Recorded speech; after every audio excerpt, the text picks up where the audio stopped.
Madam ఇలా వచ్చేసరికి misunderstand చేసుకున్నాను అని హెచ్ఆర్ ఆఫీసర్ చెప్తూ ఉంటాడు. తను ట్రెడిషనల్గా ఉంటుంది, కనీసం ఆ జాబ్ ఆఫర్ లెటర్ని ఓపెన్ చేసి చూస్తే ఇలాంటి పొరపాటు జరుగుండేది కాదు. మనిషిగా చూసి కాదు గౌరవం ఇవ్వాల్సింది, వాళ్ళలో ఉన్న టాలెంట్ని చూసి. ఇంకొకసారి ఇలా జరిగిందనుకో మిమ్మల్ని డిస్మిస్ చేసేస్తాను అని చెప్పి విహారీ హెచ్ఆర్కి ఆఫీసర్కి వార్నింగ్ ఇస్తాడు. సారీ సార్, సారీ మేడం అని చెప్పి హెచ్ఆర్ ఆఫీసర్ లక్ష్మికి విహారీకి చెప్తూ ఉంటాడు. లక్ష్మి నువ్వు పద అని చెప్పి విహారీ అంటాడు. ఇక విహారీ లక్ష్మిని తీసుకుని క్యాబిన్కి వెళ్తాడు. లక్ష్మి ఇదే నీ క్యాబిన్, నువ్వు చేయాల్సిన వర్క్ ఈ ల్యాప్టాప్లో ఉంటుంది, నువ్వు కూర్చోవలసింది ఇక్కడ, సరేనా అని చెప్పి విహారీ అడుగుతుంటాడు. సరే విహారీ గారు అని కనక మహాలక్ష్మి చెప్తూ ఉంటుంది. సరే నాకు ఒక మీటింగ్ ఉంది, దాన్ని నేను అటెండ్ అవుతాను, నా మీటింగ్ అయిపోయిన తర్వాత నువ్వు ఒకసారి నా క్యాబిన్కి రా అని విహారీ చెప్తూ ఉంటే సరే విహారీ గారు అని కనక మహాలక్ష్మి చెప్తుంది. ఇక విహారీ అక్కడి నుంచి వెళ్ళిపోగానే లక్ష్మి తన క్యాబిన్లో కూర్చుని మొదటిగా దేవుడికి నమస్కారం చేసుకుని ల్యాప్టాప్ని ఓపెన్ చేసి వర్క్ చూసుకుంటూ ఉంటుంది. ఇక మరోవైపు విహారీ ఫోన్లో మీ మెయిల్ చెక్ చేశాను, ఈవినింగ్ కల్లా మీ మెయిల్కి రెస్పాండ్ అవుతాను అని చెప్పి చెప్తూ ఉంటాడు. ఇక అప్పుడే ప్యూన్ విహారీకి కాఫీ తీసుకుని వచ్చి విహారీ రూమ్లోకి వెళ్తూ ఉంటాడు. కాఫీ విహారీ గారికేనా అని లక్ష్మి అడుగుతూ ఉంటుంది. అవును అని చెప్పి ప్యూన్ చెప్తూ ఉంటాడు. నేను ఇస్తా ఇలేవు అని లక్ష్మి అంటూ ఉంటుంది. వద్దు మేడం, మీరు ఇస్తే సార్ నన్ను తిడతారని ప్యూన్ చెప్తాడు. పర్వాలేదు నేను ఇస్తాను ఇవ్వు అని లక్ష్మి కాఫీ తీసుకుని విహారీ దగ్గరికి వెళ్ళి విహారీ గారు కాఫీ అని చెప్పి అంటూ ఉంటుంది. నువ్వు ఇలాంటి పనులన్నీ ఎందుకు చేస్తున్నావు లక్ష్మి అని విహారీ అంటాడు.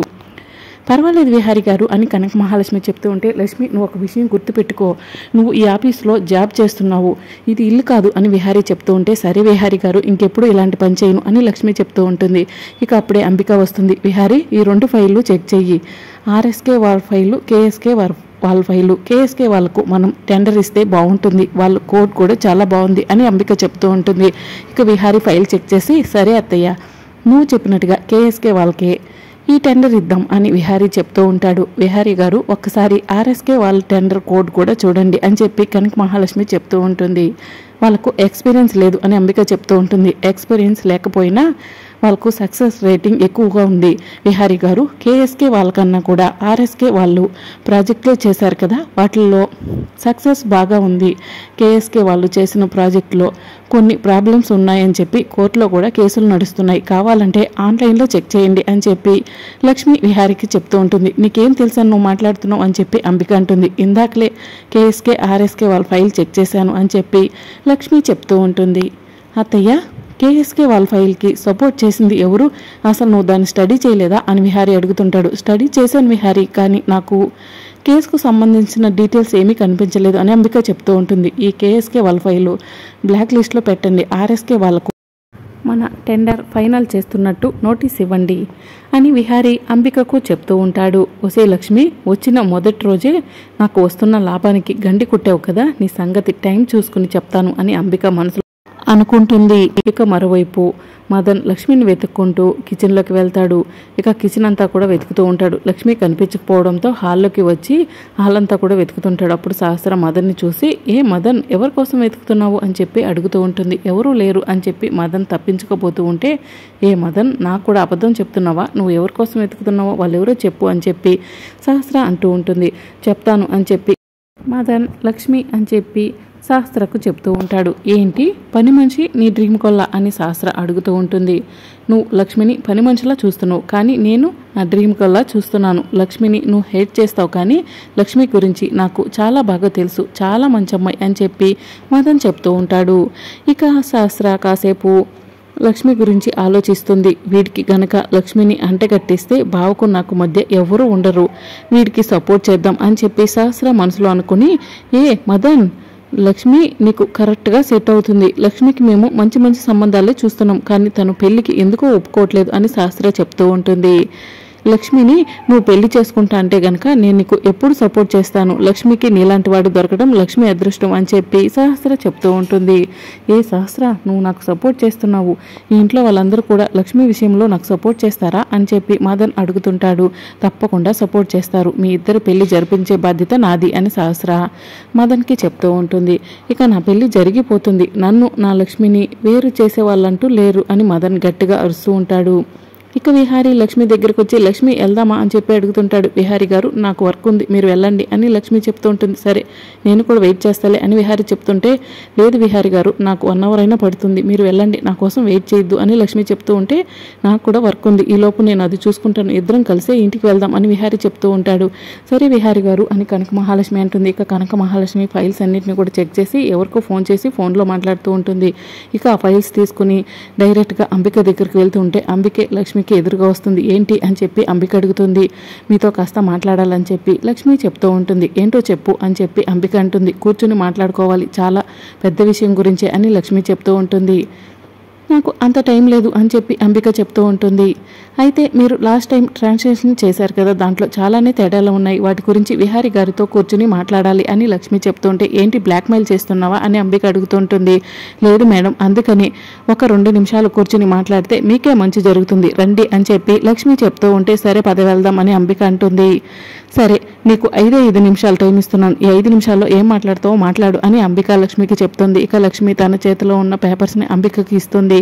ఈ 21 కంపెనీలకు మన ఆఫీస్ నుంచే ఫండ్స్ వెళ్ళాయి, ఆ ఫండ్స్ అక్కడ నుంచి ఎక్కడికి వెళ్ళాయో ఒక లెక్క కూడా కనిపించట్లేదు, మీరే చెప్పండి అని చెప్పి లక్ష్మి పేపర్స్ని అంబికకు ఇస్తుంది. ఇక అంబిక ఆ పేపర్స్ని చూసి ఒక్కసారి షాక్ అయ్యి లక్ష్మి వైపు చూస్తూ ఉంటుంది.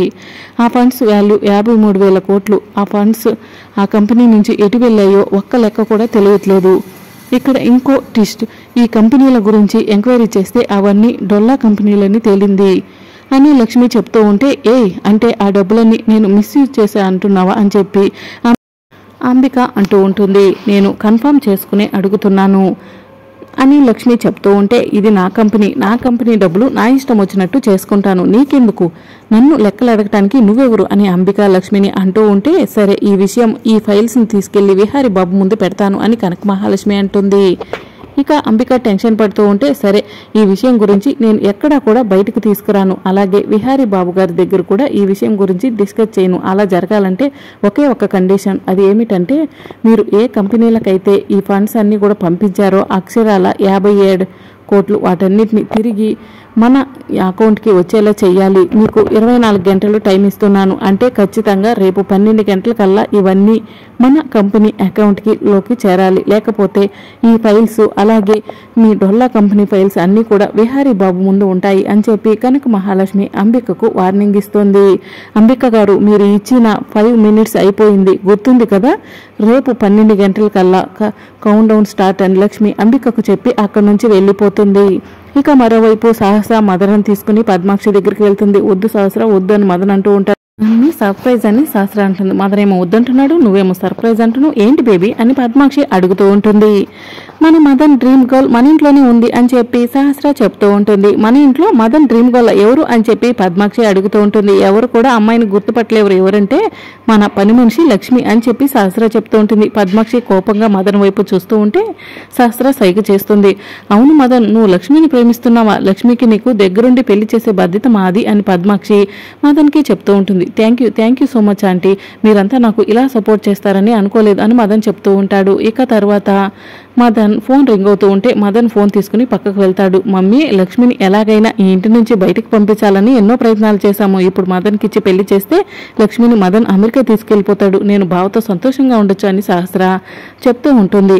అవునే, ఆ లక్ష్మికి ఈ మదన్ను మించిన మంచివాడు దొరుకుతాడా ఏంటి, తప్పకుండా లక్ష్మికి మదన్కి పెళ్లి చేసేద్దాం, ఈసారి దాన్ని లాక్ చేయాలి అని పద్మాక్షి సహస్రకు చెప్తూ ఉంటే దూరం నుంచి వసుధ వింటూ ఉంటుంది. లక్ష్మికి విహారీతో పెళ్ళైపోయింది, మళ్ళీ మదన్తో పెళ్లి చేయాలనుకుంటున్నారా, లక్ష్మి జీవితాన్ని ఏంటి ప్రశ్నార్థకంగా మార్చావు అని వసుధ మనసులో అనుకుంటూ ఉంటుంది. మరోవైపు లక్ష్మికి అంబిక ఎదురవుతుంది. మేడం గుర్తుంది కదా, రేపు 12 గంటల కల్లా అకౌంట్స్ అన్నీ క్లియర్ అవ్వాలి అని అంబికకు చెప్తూ ఉంటే, ఏంటే తెగ ఓవర్ యాక్షన్ చేస్తున్నావు, రెడ్ హ్యాండెడ్గా పట్టుకున్నట్టు అని అంబిక అంటుంది.